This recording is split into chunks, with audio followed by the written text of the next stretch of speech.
Maçã? Ei, maçã! Ei! Ei, maçã! Maçã! Ei! Ei, maçã! Maçã! Ei, maçã! Ei! O Ei! quê? O quê? O que foi? Não tá feliz por eu não ter dito maçã de novo? Tá, essa piada foi engraçada nas primeiras 400 vezes. Ei, maçã! O que foi? Você é uma frutinha? Tá, isso foi hilário.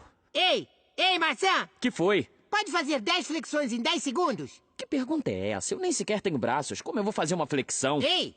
Que foi? Ei, maçã! O quê? Pode fazer isso? Não! Tenta! Não, para! Tá, eu já entendi. Para com isso. Quer ficar quieto? Pelo amor de Deus, pode parar de falar por 3 segundos? Não consigo ouvir nem os meus pensamentos.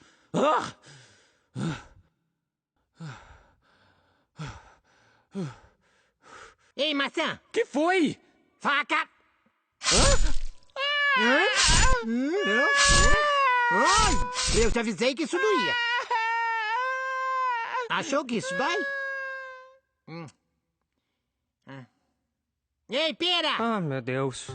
Quantas flexões você consegue fazer em 10 segundos? Deixe sua resposta nos comentários. Assista a todos os episódios de Laranja Irritante.